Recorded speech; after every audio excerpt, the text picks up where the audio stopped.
Hey gents, today you can essentially consider this like a version 1.1 of the briefcase roundup that I did last year, because I got to speak to this a little bit in the video, but I wanted to dig in a little bit further to talk about bags that make the most of their space and are very considered. So this is the Satchel and Paige Port series.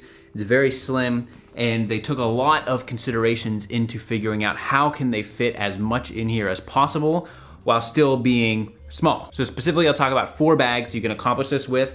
I have one from Satchel and Paige, one from Stewart Lao, and one from Fair Leather. And the 4th one is from Keysmart, and I'll talk about that in just a second, because 2 of these bags are $440, and the Stewart and Lao one is $300-ish. So I wanted to have something that was a little bit more accessible of a price point, and then we'll talk about why you see such a major price jump into these bags and why I think it's totally worth it. Depending on the size of your bag or your briefcase, having all of your things inside of there can become jumbled. And so whether you're talking about phone chargers or charging cables, headphones, business cards, credit cards, passports, all that sort of stuff, you want a way to keep it organized. And so one way to do that, if you just have like a big bag or if you have something with a few pockets, is to do a bag in a bag. And so for a while I used one of these. This is from the brand This Is Ground. It's called the Cordito. And I would put my headphones and my various cables inside of this, roll it up, and then this would go inside the bag.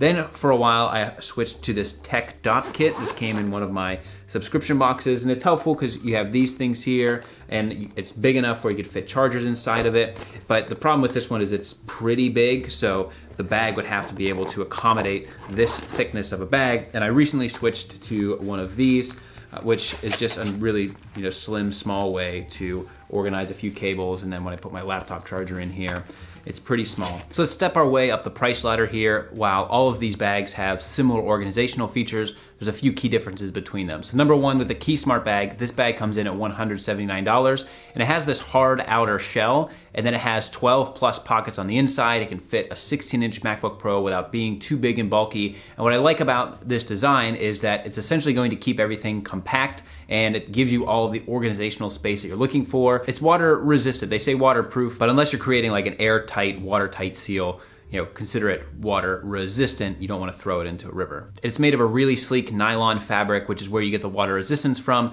And Keysmart is known for making these small, really considered EDC, everyday carry items. And so this is like a logical next step as they're developing their line. And the reason you're seeing it at $179 is that it is using premium materials, but it's not quite in the leather category yet. And that's what I'll talk about with these next 3 bags. And that was really the learning as I was going through all of the briefcases, is that the tipping point of quality is like you can get a really nice non-leather bag for under $300, and then you're at diminishing returns above that. And then when you get into leather, you really got to be around the $350 price point to get a very nice leather that's built to last and is going to look good for a very long time.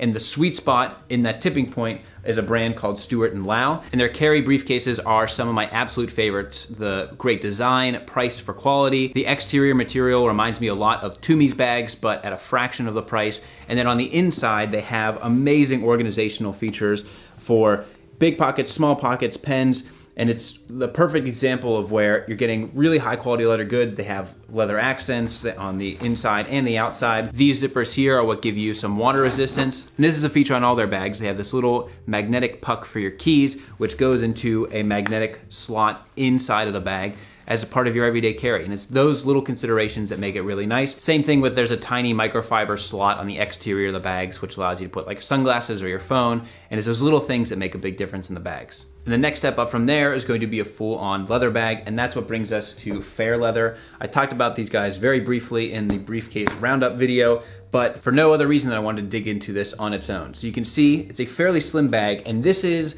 the design language of like a high-end luxury style bag, and they have all the details to prove it, but without the full-on, like the Frank Clegg price that we had talked about in the last video. And so you can see the 2 slots here. Your top slot's going to be good for laptops or for tablets. And one of the really nice little details that I like on this one, you can see where the zipper magnetically attaches so you're not getting danglies on there. I really like that. But then the inside of the primary pocket, and this is a key too. See how it comes down here and it folds all the way open for full access? the organizational slots on here, this is where we're talking about considered carry goods. So inside of this pocket, you have tons of pockets for passports, business cards. They have small slots here, which are small buttons that you can put your charging cables. And as I was using this for a couple of trips, it's like these are the sorts of things that it can be tedious to put them in and out all the time, but whenever you go to open something and it's right there and it's perfect, that is what makes me continue to really organize these things. So those interior pockets, the room to put your cables, I mean, this is all considering a very modern use case as far as having charging cables and headphones and trying to keep various things in place. They even have small leather slots for SD cards and for SIM card slots, which for anybody that frequently travels or goes across country boundaries, that's very helpful. And then another feature I talked about, especially if you're a heavy traveler, is to have a place to put the bag on your luggage. And they accomplish that in a really sleek way, which is that you can use this exterior pocket here for some storage and it magnetically closes, which is handy. But then you can unzip the bottom here. So you're not just losing a slot on the front all the time. You can use this as a small pocket, but then when needed, you can slide this right onto your luggage and it's going to keep the bag protected on the interior,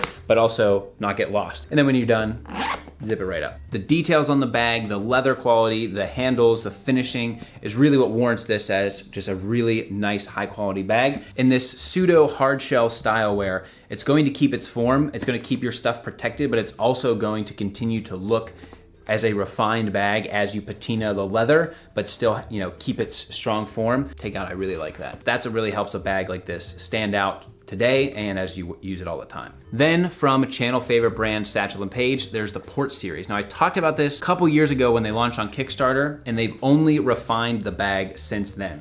So you can see on this exterior small pocket, right? It's modular. So you can take this bag off, and this bag is perfect for the MacBook chargers, right? They're big, they're bulky, they're heavy. You don't need to carry it all the time, but it's something you can put in here, keep it outside of the bag, which allows the bag to continue to be as slim as it is. They did change the handle design slightly. It's no longer this style, but then you have your shoulder strap made of the same amazing leather.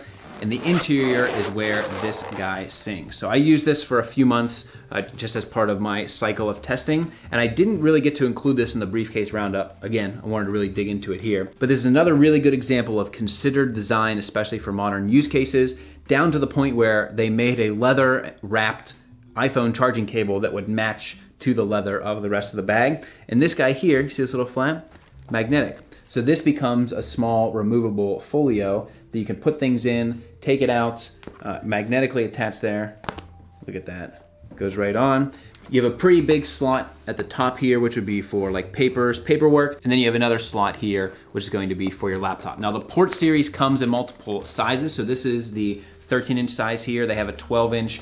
They have a few different sizes depending on the laptop size that you're trying to fit into there. But these little details and features where you can organize everything you're trying to carry while keeping it compact. And this one is, again, it's kind of like a hard shell, but the fact that it does get so thin while being able to carry all this stuff, because it's considering where are you putting things, how are you organizing them, do you want to remove some of the stuff, like you can put items in here that you may not need all the time, leave that behind, carry the bag, you're losing some weight. And the same goes for the small exterior bag. You can throw your charging cable in there and not use the bag, or just build out in a modular way depending on the things that you're carrying in your everyday carry. There's something to the DNA of Satchel and Paige. It's always really spoke to me. It was one of the first bags that I spent my own hard money on back when I started my first big boy job because of their Kickstarter. And all the bags are designed out of this World War II design language, which as they've improved their leather over time, what I really like about it too is that they came out with this premise, and over the years, they've only improved the bags and just made better and better goods. And having this channel for almost 6 years now, I've seen companies come and go, and to see a brand continue to really kill it is very inspiring. So there you have it, gents. Just a few bags that I've had personal experience with